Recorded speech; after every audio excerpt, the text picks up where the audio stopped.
Hi friends, welcome to my channel. Balu గురించి తప్పుగా మాట్లాడినందుకు గుణ చెంప పగలగొట్టిన మీనా. అదేంటి, నిజంగానే మీనా గుణ చెంప పగలగొట్టిందా? అసలు ఇదంతా ఎలా జరగబోతుంది అనేది ఈ వీడియోలో తెలుసుకుందాం. మీరు ఇప్పటి వరకు నా వీడియోని లైక్ చేయకపోతే లైక్ చేయండి, ఛానల్ని అయితే తప్పకుండా సబ్స్క్రైబ్ చేసుకోండి. బాలు దగ్గరకొచ్చి ఏం మాట్లాడుతున్నా సరే మీనా పట్టించుకోకుండా బాలుని దూరం పెడుతూ ఉంటుంది. అలా మీనా దూరం పెట్టేసరికి బాలు అసలు తట్టుకోలేకపోతాడు. అసలు తనకి నిజం ఎలా చెప్పాలి, నిజం చెప్తే నిజంగా తట్టుకుంటుందా లేదా అని ఆలోచిస్తూనే ఉంటాడు. ఇక సాయంత్రం అవుతుంది. మీనా హాల్లో పడుకుంటుంది. అప్పుడే బాలు వచ్చి పడుకుందామని అనుకుంటాడు. కానీ మీనా వంక చూస్తూ మీనా మళ్ళీ ఏం అడుగుతుందో, మళ్ళీ తనకి సమాధానం ఎలా చెప్పాలో తెలియక నేను మేడపైన పడుకుంటాను మీనా అని చెప్పి దిండు తీసుకుని వెళ్ళి మేడపైన పడుకుంటాడు. అప్పుడే బాలుకి ఒక కల అయితే వస్తుంది. ఆ కలలో మీనా తనని విడిచిపెట్టి వాళ్ళ పుట్టింటికి వెళ్ళిపోయినట్టుగా బాలు కలగంటాడు. అలా కలగని ఒక్కసారిగా పులిక్కిపడి లేచి కూర్చుంటాడు. నేను నిజం చెప్పకపోతే నిజంగానే నా మీనా నా నుండి దూరంగా వెళ్ళిపోతుంది. మీనా లాంటి అమ్మాయి నాకు దొరకడమే ఒక అదృష్టం. మీనాని అస్సలు దూరం చేసుకోకూడదు. ఎలాగైనా సరే తనకి ఈరోజు నిజం చెప్పేయాలి అని చెప్పి హాల్లోకైతే వస్తాడు. అప్పుడే మీనా పడుకుంటుంది. పడుకున్న మీనాని ఎలా లేపాలో తనకి అర్థం కాక ఒక్కసారిగా చిన్న సౌండ్ అయితే చేస్తాడు. ఆ సౌండ్ విని వెంటనే మీనా లేచి కూర్చుని ఉంటుంది. ఇప్పటికైనా ఈయన నిజం చెప్పాలని నా దగ్గరికి వచ్చినట్టున్నారు. అసలు మా తమ్ముడు ఏం తప్పు చేశాడో ఇప్పటికైనా చెబుతారో లేదో. అదేంటి, నాతో మాట్లాడకుండా సైగలు చేస్తున్నారు, నన్నేదో కొత్త మనిషిలా చూస్తున్నారేంటి ఇవాళ అని అనుకుంటూనే మీనా బాలు వంక చూస్తూ ఉంటుంది. బాలు ఏమో అసలు నిజం ఏ విధంగా చెప్పాలి, ఎలా మొదలు పెట్టాలి? నిజంగానే మీనా శివ గురించి చెప్తే నమ్ముతుందా, లేక అబద్ధాలు చెప్తున్నానని అనుకుంటుందా? ఆ ఛాన్సే లేదులే, ఎందుకంటే నా దగ్గర ప్రూఫ్ ఉంది కదా. ఇది చూపించి మీనాకి నిజం మొత్తం చెప్పేస్తాను. అందరూ కూడా నన్ను ఏదో తప్పు చేసిన వాడిలా చూస్తున్నారు. అసలు తప్పు చేసిన వాడేమో దొరలా మాట్లాడుతున్నాడు, నేనేమో దొంగలా మాట్లాడవలసి వస్తుంది. ఎందుకు నా మీనా దగ్గర కూడా నేను ఎందుకు దొంగలా దాక్కోవాలి? నిజమంతా కూడా చెప్పేయాలి అని అనుకుంటూ బాలు మీనా దగ్గరికి వచ్చి మీనా నీకు విషయం చెప్పాలి అని చెప్తూ ఉంటాడు. అప్పుడే మీనా చెప్పండి అని అంటూ ఉంటుంది. వెంటనే అక్కడికి ప్రభావతి అయితే వెంటనే వస్తుంది. ఏంట్రా పడుకోరా ఏంటి, మీరు పడుకోరు, ఎదుటి వాళ్ళని పడుకోనివ్వరు అని అంటూ ఉంటుంది. అప్పుడే బాలు అయితే ఎలా చెప్పాలి నిజమని అనుకుంటున్నాను, నిజం చెప్పేలోపే మా అమ్మ వచ్చేసింది అని అనుకుంటూనే మళ్ళీ డాబాపైకి వెళ్ళి పడుకుంటాడు. ప్రభావతి గదిలోకి వెళ్ళి వీళ్ళిద్దరూ దూరమైపోయారని అనుకున్నాను, కానీ మళ్ళీ వీళ్ళు కలిసిపోయినట్టున్నారే. అయ్యయ్యో, ఇంటి నుండి బయటకు గెంటేయాలని నేను ప్లాన్ చేస్తున్నాను, వీళ్ళేమో మళ్ళీ ఏకమైపోతున్నట్టున్నారు అని అనుకుంటూనే వెళ్ళి పడుకుంటుంది. ఇక ఉదయాన్నే మీనా లేచి హాస్పిటల్కి బయలుదేరుతూ ఉంటుంది.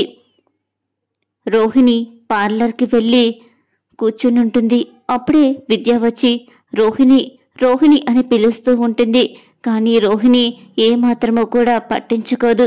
ఏంటి మేడం గారు, పగటిపూటే కలలు కంటున్నారా ఏంటి? మీ ఫ్రెండ్ వచ్చిన సంగతి కూడా మీరు మర్చిపోయారు అని రోహిణి తడుతూ ఉంటుంది. ఏం ఫ్రెండ్ లేవే, నీ ఫ్రెండ్ జీవితం ఇలా అయిపోతుందేంటి? రోజు రోజుకి ఏ గండం వచ్చి నా నెత్తి మీద పడుతుందో, ఏ బండ వచ్చి నా నెత్తి పగలగొడుతుందో అని ఆలోచిస్తూనే ఉండవలసి వస్తుంది. ప్రతిసారి కవర్ చేసుకోలేక చచ్చిపోతున్నాను అని రోహిణి అయితే అంటూ ఉంటుంది. అప్పుడే అదేంటి, మాణిక్యం గొడవ నీకు లేదు కదా, మళ్ళీ ఇప్పుడు ఏం గొడవ వచ్చిందేంటి అని విద్య అడుగుతూ ఉంటుంది. ఏం గొడవ అంటావేంటే, అదే ఆ మీనా తమ్ముడు శివ ఉన్నాడు కదా, శివ చేతిని పాలు విరగ్గొట్టేశాడు అని చెప్పంగానే విద్య అయితే షాక్ అయిపోతుంది. అదేంటే శివ చెయ్యి విరిగితే నువ్వు దిగాలుగా ఉండడమేంటి అని ఆశ్చర్యంగా అడుగుతూ ఉంటుంది. అది కాదు, శివ పనిచేసేది ఎవరి దగ్గరో తెలుసా? ఆ గుణగాడి దగ్గర. నేనేమో గుణ దగ్గర డబ్బులు తీసుకున్నాను.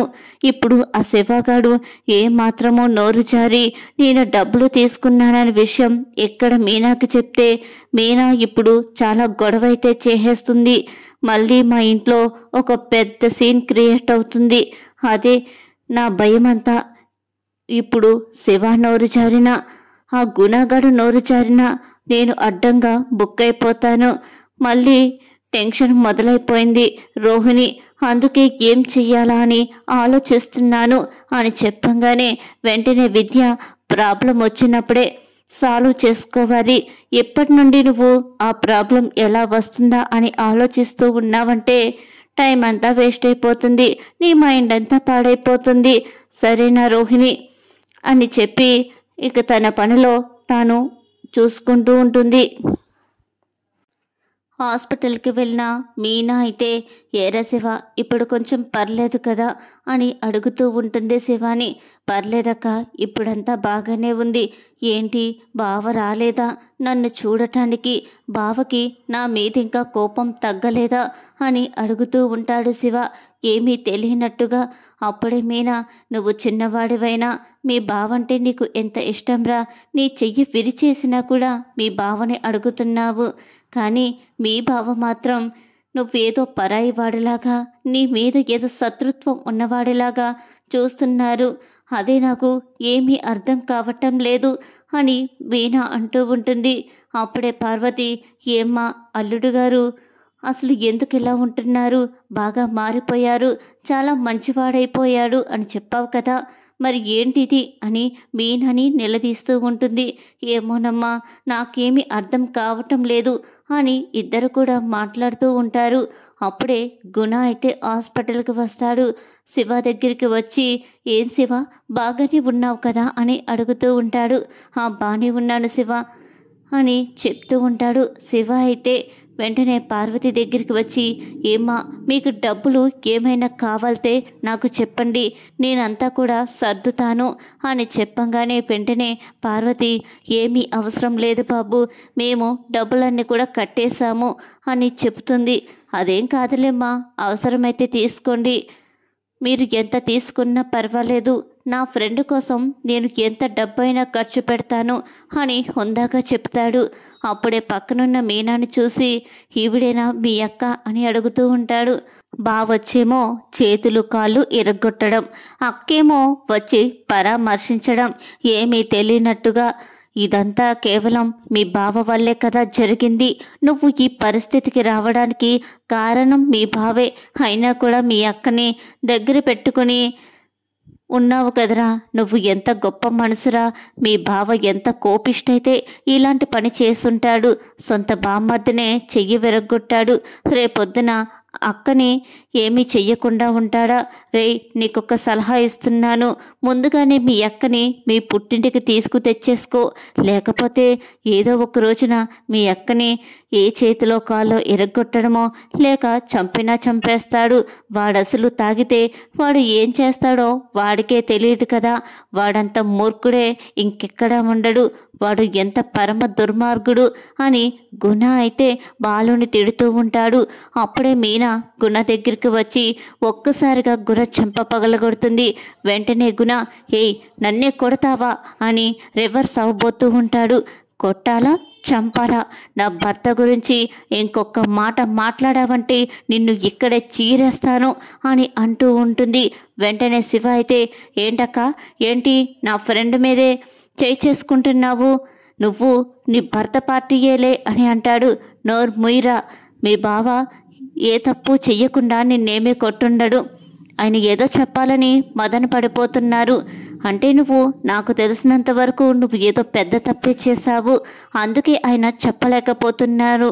నీకు ఈ ఎదవ సపోర్టా, ముందు ఇక్కడి నుంచి పోరా, నా భర్త ఎలాంటి వాడో నాకు బాగా తెలుసు, నా భర్త నిజాయితీకి మారు పేరు, ఉన్నది ఉన్నట్టుగా చెప్తాడు, అంతేగాని లేనిపోని సృష్టించి చెప్పడం, తప్పుల్ని వెనకేసుకుని రావడం నా భర్తకి చేత కాదు అని చెప్పి గుణాని అక్కడి నుండి పంపేస్తుంది. వెంటనే శివాకి కూడా వార్నింగ్ ఇస్తుంది. రేయ్, ఇంకోసారి కానీ నీ ఫ్రెండ్తో తిరిగామంటే మటుకు నీకు అస్సలు బాగోదు చెప్తున్నాను.